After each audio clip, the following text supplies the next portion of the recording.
Good morning student. हम बात कर रहे थे एनी फ्रैंक के द्वारा लिखी गई बहु प्रचलित और बहुचर्चित डायरी, जिसमें हम देख रहे थे कि किस तरह से हिटलर के शासनकाल में जर्मनी में यहूदियों के ऊपर अत्याचार किए जा रहे थे और यहूदियों को बचने के लिए अज्ञातवास में जाना पड़ रहा था। हमारी पिछली क्लास में शुक्रवार 23 जनवरी 1944 तक के पत्र पूरे हो चुके थे। तत्पश्चात हम देख रहे थे बुधवार 28 जनवरी 1944 को अपनी गुड़िया किट्टी को संबोधित करते हुए लिखा गया पत्र, जिसमें पेज नंबर 66 पर आप देखिए, ये अपने बारे में बता रहे हैं कि जॉन और मिस्टर क्लीमेन को अज्ञातवास में छुपे या भूमिगत हो गए लोगों के बारे में बात करना अच्छा लगता है। वे जानते हैं कि हम अपने जैसे हालत में जी रहे लोगों की बातें जानने के इच्छुक है। क्यों? क्योंकि हर व्यक्ति दूसरा किस तरह से रह रहा है ये जानना चाहता था। हमें उन सबकी तकलीफ़ों से हमदर्दी है जो गिरफ्तार हो गए और उन लोगों की खुशी में हमारी खुशी है जो कैद से आज़ाद हो गए। मतलब जो गिरफ्तार हो गए हैं और उनकी तकलीफ़ों से इनको हमदर्दी है, और जो गिरफ्तार होकर के आज़ाद कर दिए गए हैं उस बात की इनको खुशी है। भूमिगत होना यानी अंडरग्राउंड होना, अज्ञातवास में चले जाना, और अज्ञातवास में चले जाना तो अब आम बात हो गई है। हाँ, कई प्रतिरोधी दल भी हैं, जैसे फ्री नीदरलैंड, जो नकली पहचान पत्र बनाते हैं, अज्ञातवास में छुपे लोगों को वित्तीय सहायता देते हैं। वित्तीय सहायता यानी पैसों की सहायता देते हैं। युवा ईसाइयों के लिए काम तलाशते हैं। कितनी हैरानी की बात है कि ये लोग अपनी जान जोखिम में डालकर दूसरों की मदद के लिए कितना काम कर रहे हैं। क्यों? क्योंकि अगर उस शासन तंत्र के लोगों को पता पड़ेगा तो उनके ऊपर भी क्या किया जाएगा? जुल्म किए जाएंगे, अत्याचार किए जाएंगे। इसका सबसे बढ़िया उदाहरण हमारी मदद करने वालों का है, जो हमारी आज तक मदद करते आए हैं, और उम्मीद तो यही है कि वे हमें सुरक्षित किनारे तक ले जाएंगे। इसका कारण ये है कि अगर वे ऐसा नहीं करते तो उनकी किस्मत भी हमारी जैसी हो जाएगी। इसलिए वो लोग क्या कर रहे हैं? वो इनकी मदद कर रहे हैं। उन्होंने कभी नहीं कहा कि हम उनके लिए मुसीबत हैं। वे रोज़ाना ऊपर आते हैं, पुरुषों से कारोबार और राजनीति की बातें करते हैं, महिलाओं से खाने और युद्ध के समय की मुश्किलों की बात करते हैं, बच्चों से किताबों और अखबारों की बात करते हैं। वे हमेशा खुश दिल दिखने की कोशिश करते हैं। जन्मदिनों और दूसरे मौक़ों पर फूल और उपहार लाते हैं। मतलब सामान्य जीवन में जो घटनाएं होती है, जो बातचीत होती है, जैसा व्यवहार होता है, वो सब कुछ उनके द्वारा किया जाता है। हमेशा हर संभव मदद करते हैं। हमें ये बात कभी भी नहीं भूलनी चाहिए। ऐसे में जब दूसरे लोग जर्मनों के खिलाफ युद्ध में बहादुरी दिखा रहे हैं, हमारे मददगार रोजाना अपने बेहतरीन भावनाओं और प्यार से हमारा दिल जीत रहे हैं। इस प्रकार से वो लोग क्या करते हैं? जो सहायक हैं वो इनकी सहायता करते हैं। अजीब कहानियाँ चल रही है, उनमें काफ़ी सच भी है। अभी मिस्टर क्लीमेन गेल्डरलैंड में भूमिगत हो चुके आदमियों और पुलिस वालों के बीच हुए फुटबॉल मैच का जिक्र कर रहे थे। आदमियों और पुलिस वालों के बीच हुए फुटबॉल मैच का जिक्र कर रहे थे। हिल्वर्सम में नए राशन कार्ड जारी किए गए थे। हिल्वर्सम में नए राशन कार्ड जारी किए गए हैं ऐसे लोगों को जो अज्ञातवास में रह रहे हैं। उनको किस लिए जारी किए गए हैं? ताकि उनको राशन खरीदने की सुविधा हो सके।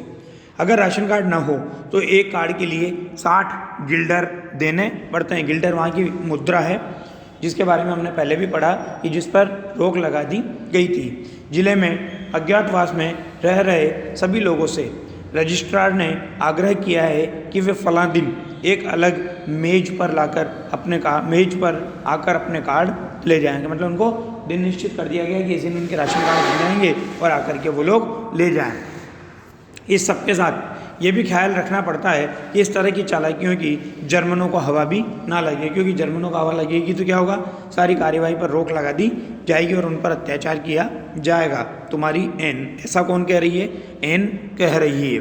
अब अगला पत्र बुधवार 29 मार्च 1944 को लिखा गया पत्र। बुधवार 29 मार्च 1944 को अपनी प्यारी गुड़िया किट्टी को संबोधित करते हुए लिखा गया पत्र।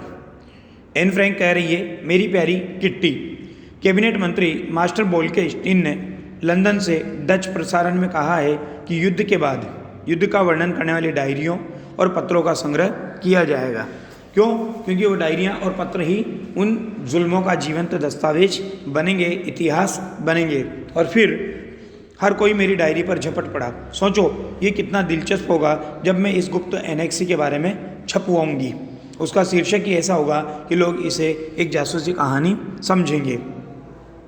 मैं सही बता रही हूँ, युद्ध के 10 साल बाद लोग इससे कितना चकित होंगे कि जब उन्हें पता चलेगा कि हम लोग कैसे रहते थे, हम क्या खाते थे और यहूदियों के रूप में अज्ञातवास में हम क्या क्या बातें करते थे। हालांकि मैं तुम्हें इस जीवन के बारे में काफ़ी कुछ बता चुकी हूँ, फिर भी तुम अभी भी थोड़ा सा ही जान पाई हो। अब उस समय हवाई हमले भी हो रहे थे जिसका भी इन पर प्रभाव पड़ रहा था। उसके बारे में बता रही है कि हवाई हमले के दौरान औरतें कैसी डर जाती है। अब देखो ना, पिछले रविवार जब 350 ब्रिटिश वायुयानों ने इज़्मुइडेन पर 550 टन गोला बारूद बरसाया तो हमारे घर ऐसे कांप रहे थे जैसे हवा में घास की पत्तियाँ, या हमारे इन घरों में कैसी महामारियाँ फैली हुई थी। मतलब उस हवाई हमले से जो पड़ने वाले प्रभाव थे उसका चित्रांकन यहाँ पर किया गया है। तुम्हें इस सब की कुछ खबर नहीं है, सब कुछ तुम्हें बताने में पूरा दिन लग जाएगा। लोगों को सब्जियों और सभी प्रकार के सामानों के लिए लाइनों में खड़े होना पड़ता है। डॉक्टर अपने मरीजों को देख नहीं पाते क्योंकि उन्होंने पीठ मोड़ी नहीं कि उनकी कारें और मोटरसाइकिलें चुरा ली जाती है। चोरी चकारी इतनी बढ़ गई है कि डच लोगों में अंगूठी पहनने का रिवाज तक नहीं रह गया। अब क्या स्थिति हो चुकी है, वहाँ भुखमरी आ चुकी है और भुखमरी के परिणाम स्वरूप क्या हो रहा है, वहाँ पर लूटमार चोरी चकारी बढ़ गई है और चोरी चकारी का परिणाम ऐसा हो चुका है कि लोग वहाँ पर अंगूठियाँ पहनने से भी डरने लगे हैं। छोटे छोटे बच्चे 8-8, 10-10 बरस के होंगे, लेकिन लोगों के घरों की खिड़कियाँ तोड़कर घुस जाते हैं और जो भी हाथ लगा उठाकर ले जाते हैं। मतलब ये स्थिति हो गई कि छोटे छोटे बच्चे भी वहाँ पर क्या बन चुके हैं, चोर बन चुके हैं। लोग 5 मिनट के लिए भी अपना घर छोड़ने की हिम्मत नहीं कर सकते हैं क्योंकि लौटने पर उन्हें घर में झाड़ू फ्री मिलेगी। झाड़ू फ्री मिलने का मतलब घर पूरा साफ मिलेगा। चोरी गए टाइपराइटरों, अंडरलाइन करना ये सब चीज़ें, चोरी गए टाइपराइटरों, ईरानी कालीनों, बिजली से चलने वाली घड़ियों, कपड़ों आदि को लौटाने के लिए अखबारों में इनाम के विज्ञापन आए दिन पढ़ने को मिलते हैं। गली गली नुक्कड़ों पर लगी बिजली से चलने वाली घड़ियाँ लोग उतार कर ले गए। मतलब आप देखो, जगह जगह लगी हुई जो घड़ियाँ थी वो भी लोग उतार कर ले गए, उनको बेच रहे हैं और अपना पेट भरने का प्रयास कर रहे हैं। और सार्वजनिक टेलीफोनों का पुर्जा गायब हो चुका है। मतलब जो सरकारी टेलीफोन लगे हुए थे उन तक को लोगों ने नहीं छोड़ा जो कि जरूरी चीज़ हुआ करती थी। अब डचों की नैतिकता अच्छी नहीं है, सब भूखे हैं। नकली कॉफ़ी को छोड़ दो तो एक हफ्ते का राशन 2 दिन भी नहीं चल पाता। आप सोचो, विचार करो उनकी भूख कितनी बढ़ चुकी है। अभी और क्या देखना है, पुरुषों को जर्मनी भेजा जा रहा है, बच्चे बीमार हैं या फिर भूख से बेहाल है। पुरुषों को जर्मनी क्यों भेजा जा रहा है? ताकि उन पर अत्याचार करके उनसे नौकर बनाकर काम लिया जा सके, उनसे गुलामी करवाई जा सके। पुरुषों को जर्मनी भेजा जा रहा है और बच्चे बीमार हैं या फिर भूख से बेहाल हैं। सब लोग फटे पुराने कपड़े और घिसे पिटे जूते पहनकर काम चला रहे हैं।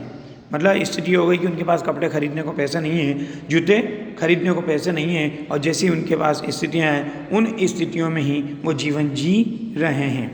ब्लैक मार्केट में जूतों का नया तला 7.50 गिल्डर का मिलता है। इसके अलावा बहुत कम मोची मरम्मत का काम कर रहे हैं। क्यों? क्योंकि यदि वे करते भी हैं तो 4 महीने इंतजार करना पड़ेगा और इसे भी जूता गायब हो चुका होगा। 4 महीने इंतजार क्यों करना पड़ेगा?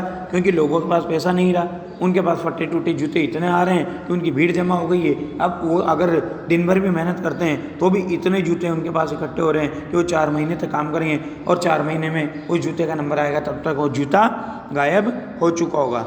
इसका एक लाभ भी हुआ है कि खाना जितना खराब होता जा रहा है, बिक्री उतनी ही गंभीर हो रही है। सरकारी लोगों पर हमले की घटनाएं बढ़ती जा रही है।